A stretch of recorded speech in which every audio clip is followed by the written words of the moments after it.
This is an Orange Britches game. What do the Orange Britches mean to you, and how has Dabo kind of changed the Orange Britches since you were from when you were a player to now? As a player, we didn't talk much about the Orange Britches. We got excited whenever we had a chance to wear all orange or wear purple or wear something that was a little bit different. But there wasn't a whole lot of significance to us. We're here. Coach Sweeney has changed the mindset in that the tradition of the uniform. When we put on the orange pants, we're playing for something, and our guys they believe that and they take pride in that, and they know that. Whenever we put on the orange pants, we're playing for something on the line. Specifically hardware and opportunity to win the conference. Tony, I know you want your guys focused completely on Clemson, but they know what Florida State has done and what they haven't done this year, what they were expected to do. Do you guys remind them that, hey, we can't take the season they had for granted and not think that they won't be the Seminoles when they get here? Correct. Our mentality is it's the biggest game of the season because it's the next game. But the guys that have been in this battle before, they know that they're going to get their best. And obviously, there's some evidence on film when you see them playing early in the season that this is one of the top defenses athletically in the country. So our guys know that when Florida State shows up, we're going to get their best effort. But more importantly, the biggest thing is it's still about Clemson. As long as we focus on ourselves, take care of the things we can control, we're going to have an opportunity to win the game. Tony, is the most impressive part of Kelly's game at NC State battling back, overcoming mistakes? No question. Just very, very proud of his performance. Obviously, he's got a few things that him and Coach Streeter are going to work on to clean up. But just his ability to come back after that first drive and put that in the past and go out and lead his team to victory on the road. The biggest thing for us offensively was to see our guys respond. Obviously, our last road game, with some adversity, we didn't respond the way we were capable of, and our guys took that to heart and going against a very, very tough defense, very, very good team overall in their environment with the noise. I thought that Kelly and the offense as a whole responded the right way to the adversity. Dabo says that the kickers have to hit the layups, but Kelly missed some layups. Mm-hmm. Is it mechanical, mental that you see with him kind of with the overthrows? Obviously Coach Streeter would know better from a mechanical standpoint, but there were a couple that we didn't make the plays for him either, which I think helps with his confidence. And two, also the last couple of games we've been given those opportunities, whereas before we haven't had as many opportunities to go downfield. And that's a 50-50 ball, at best. And as I said after the game, we've been spoiled here in the past a little bit with the guys that have made that more than 50%. But we just got to keep throwing them. I think it just gives our guys confidence. And then over time, I think those balls start connecting. I think if you look back to Boston College in 2015 when Deshaun was off a little bit and we just kept throwing, and eventually he started to get in rhythm, get in sync, and that propelled us the rest of the season. So, obviously you do want to connect on it, but we did draw some pass interference calls, and so again, that's part of it. When you put the ball in the air, you want to put it in a position where the receiver makes a play or nobody makes a play, or you put it in a position where we can potentially get a call downfield with a pass interference. Does it also help that you can kind of lean on Kelly's legs a little bit when it's kind of help him gain his confidence again and kind of get in that rhythm? It seemed like he did that in that first half a lot in those 5 to 6 yard runs. Well, we knew that going against the front, we were going against in NC State that one, the front seven was very, very experienced, very, very talented, and then they were going to be in a position with their safeties to force the run. And so we knew we were going to have an extra hat, and anytime we can gain an extra hat with the running back as a lead blocker, and then with Kelly as dynamic as he is, we knew that he was going to have to make an impact on the game. And I think for any quarterback, that is a guy that has the ability to run. Anytime you can kind of get them settled into the game, both throwing the ball and running the ball, it just helps their confidence build throughout the course of the game.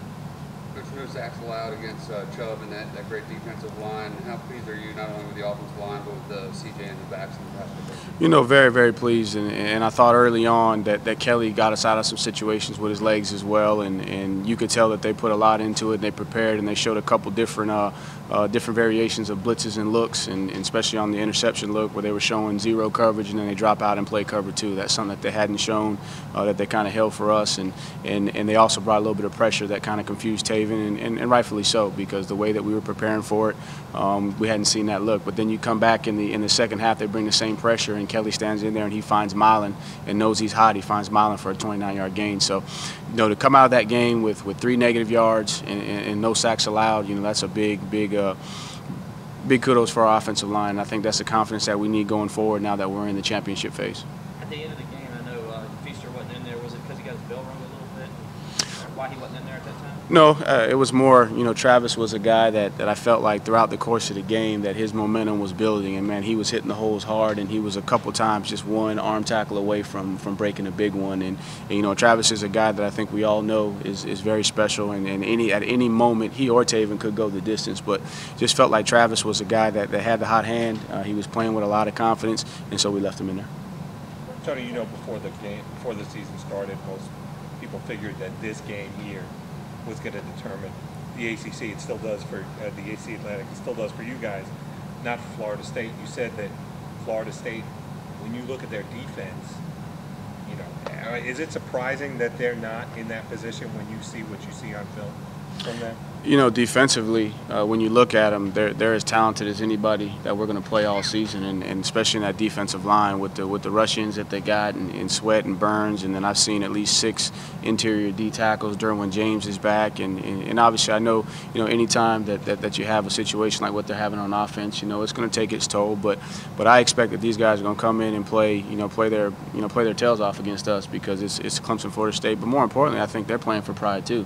They're trying to extend their opportunity to go to a bowl, which has been a streak that they've had for a very, very long time. So they got a lot of things to play for, but I recruited some of those guys, being that I recruit down in Florida, and they're prideful young men, they're competitors, and we got some Florida guys on this team that are going to be juiced up for this game. So I think you can throw the records out when it comes to Clemson and Florida State, and we're going to get their best effort, so we got to be prepared to focus on us and bring our A game. When you were here as a player, obviously, early on, Florida State kind of had Clemson's number.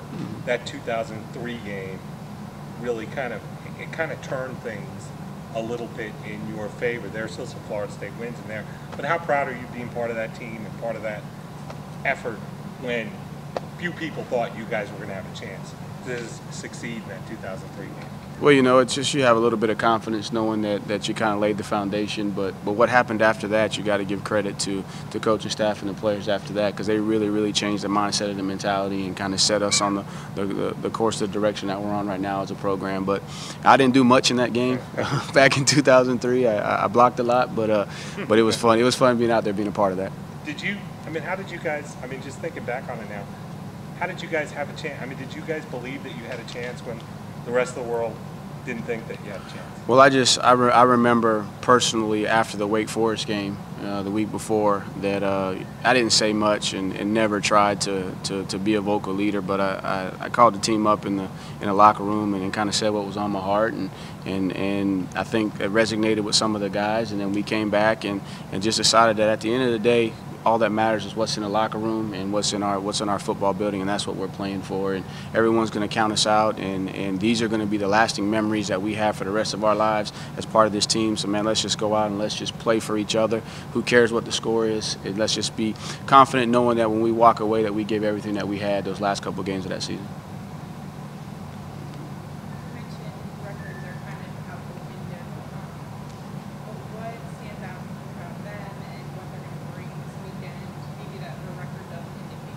Okay, well, you just start in their secondary. They got McFadden, number 4, who's a 6'2" creature that plays corner. That picked us off last year.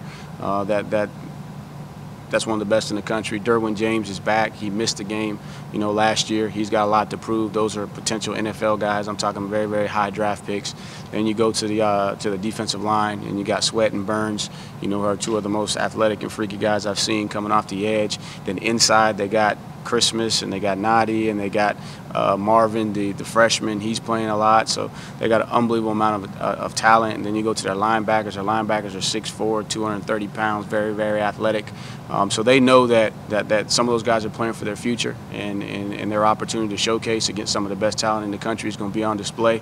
And then again, it just goes back to pride. At the end of the day, we believe on our side of the division that it comes down to Clemson and Florida State, and so they're going to be playing with some pride, with an opportunity to get closer to a bowl, and obviously we know what's on the line. Tony, what about the mechanics of play calling? How much of a change has that been this year? Right now you guys are what you are. You know what works, and you're in a stride. But coming into the season when things looked like they were going one way the last 2 years, and now it's kind of a different way of attacking, do you have to change how you mechanically call games? I think the biggest thing is in game has been a little bit different because people have decided to play us a little bit differently, and we got to get a feel and make more adjustments in game as opposed to in the past when we knew what we had, we knew what everybody was good at, then we can dictate. And what you've seen the last couple of weeks is just going back to the mentality of being aggressive. I think we feel confident with where the guys are, what they can do, what their strengths and weaknesses are, and then also adding that element of being aggressive. And I think it just boosts their confidence. So even though we may not connect on some of those deep balls, I think that builds confidence in our guys because they know that we're committed to being aggressive and we're going to give them ultimately an opportunity to make a play.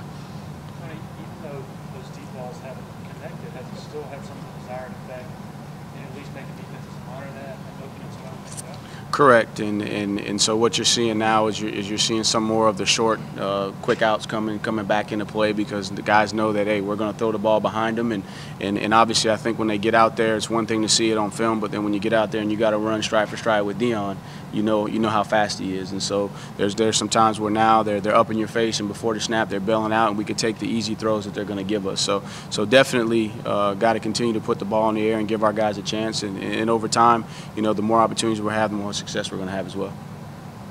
Coach, Kelly had a lot more runs than either Tavian or Travis. Obviously, not all those were designed runs, but are you pretty happy with the distribution of runs? Would you like to get Travis a few more carries?